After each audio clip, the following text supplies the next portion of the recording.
Bonjour, ici Mélanie du blog harmoniefamiliale.fr que je t'invite à aller découvrir si, comme moi, tu souhaites accompagner tes enfants au mieux dans leur éducation, vers leur épanouissement personnel et que tu as à cœur de préserver le lien qui t'unit à tes enfants.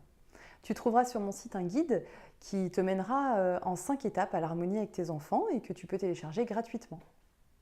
Alors dans cette vidéo aujourd'hui, je voudrais parler de la culpabilité et notamment de la culpabilité que tu peux ressentir si tu fais partie des parents qui se retrouvent à un moment donné de leur vie dans la relation avec leurs enfants où ils se culpabilisent de ne pas être à la hauteur de l'éducation qu'ils souhaitent donner à leur enfant parce qu'ils ressentent une distance qui se crée entre eux et leur enfant.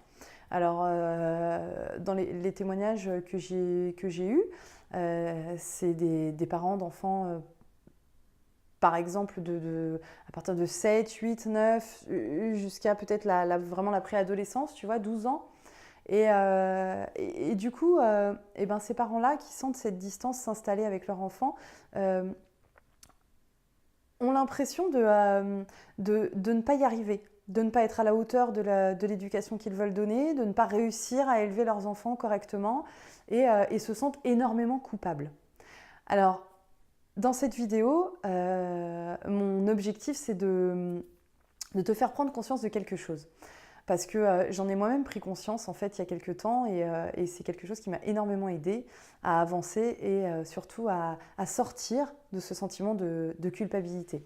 Alors je pense que le sentiment de culpabilité, pour commencer, c'est un sentiment qui probablement comme tous les autres, euh, si tant est qu'il ne soit pas énorme, est un sentiment qui peut être bénéfique parce que si tu en prends conscience, il peut t'apporter quelque chose, t'apprendre quelque chose et te permettre en tout cas de t'améliorer.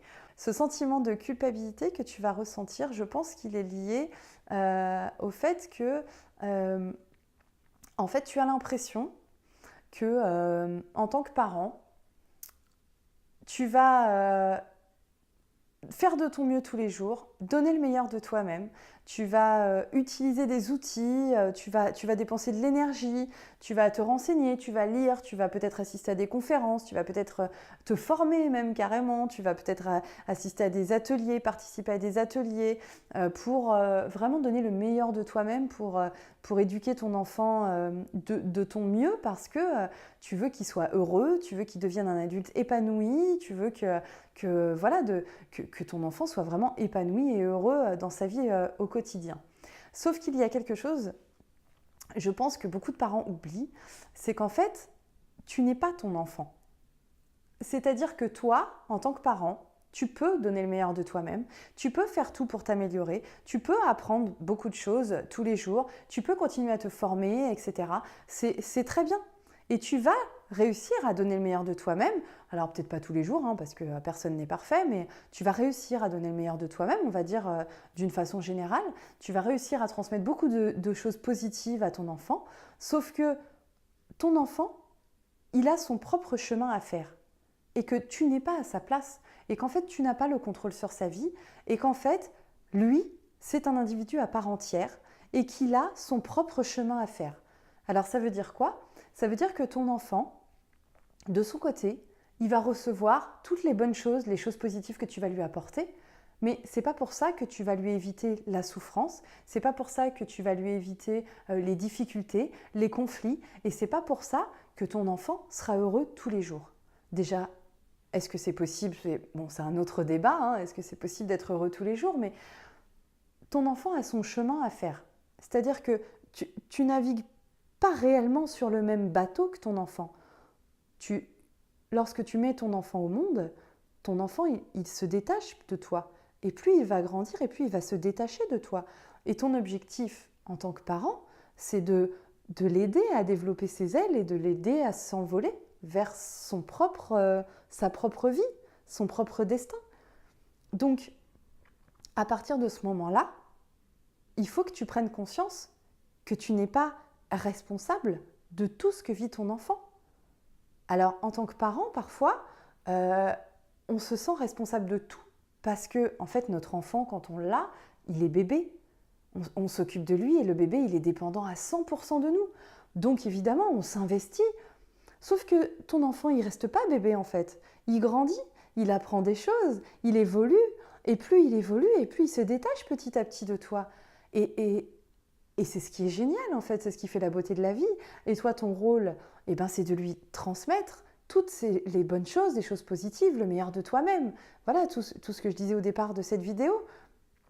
Mais c'est important et c'est nécessaire, voire indispensable, que tu acceptes que ton enfant aussi ait son propre chemin à faire.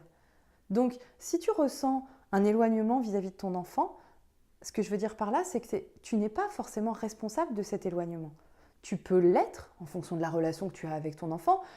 Si tu es un parent qui est tout le temps dans le conflit avec ton enfant, si tu fais jamais d'efforts pour que ça se passe bien, si tu n'écoutes jamais ton enfant, etc. Mais je pense que si tu es là, c'est que ce n'est pas le cas. Donc, tu dois donner le meilleur de toi-même à ton enfant, tu essayes de mettre des choses en place, tu n'y arrives pas tout le temps, c'est ok, tu n'es pas un parent parfait comme tout le monde, mais tu donnes le meilleur de toi-même. Ton enfant y puise dedans, mais il fait son propre chemin. Et je pense que c'est indispensable que les parents, que nous acceptions que notre enfant ne soit pas nous. Il est lui, il a son propre chemin à faire. Et tu n'es pas responsable de tout ce qu'il vit. Alors, l'attitude la plus positive que tu puisses adopter, si tu es dans cette situation-là, que tu ressens un éloignement de ton enfant, d'aller le voir et de lui dire, voilà, moi je vois qu'en ce moment, il y a quelque chose qui ne va pas. Est-ce que tu veux qu'on en parle ? Si ton enfant n'est pas prêt à en parler, c'est à toi de faire ce travail d'acceptation sur toi. Tu n'as pas d'autre solution parce que tu ne peux pas agir sur ton enfant. Tu peux agir sur toi. Tu ne peux pas changer les choses chez les autres. Par contre, tu peux changer les choses chez toi.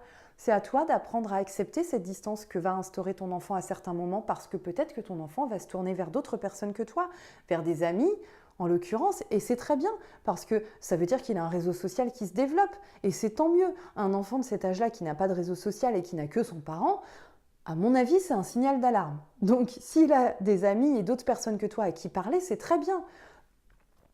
Ça va toi te faire ressentir des frustrations peut-être de la culpabilité, mais c'est à toi de travailler là-dessus parce que c'est quelque chose qui est tout à fait naturel. Ton enfant va passer par des phases d'éloignement, il va passer par des phases d'opposition, il va passer par différents types de phases et c'est tout à fait normal. Et la meilleure attitude à faire, selon moi, c'est que toi tu travailles là-dessus, à essayer d'être moins frustré, à accepter cette distance qu'instaure ton enfant et surtout à rester disponible pour lui en le lui disant.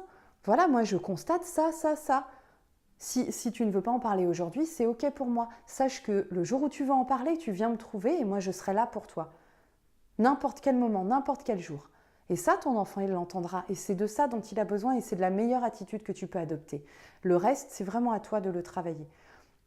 Donc, voilà, je voulais vraiment mettre le point là-dessus parce que je trouve ça tellement dommage que de nombreux parents se culpabilisent de cette distance qui peut se créer à certains moments de la relation avec leur enfant parce que tu n'y es pas forcément pour quelque chose en fait. Et c'est quelque chose de naturel. Et tu es sans doute et probablement un merveilleux parent. Et tu es dans tous les cas le meilleur parent pour ton enfant, ne l'oublie pas. Voilà, donc si tu as aimé cette vidéo, je t'invite à cliquer sur j'aime, à la partager si tu penses qu'elle peut être utile autour de toi, à commenter sous cette vidéo, à laisser tes commentaires, à t'abonner à la chaîne si tu veux avoir les autres vidéos. Et puis rappelle-toi que tu peux t'améliorer chaque jour. Je te souhaite une belle continuation et je te dis à bientôt. Ciao, ciao!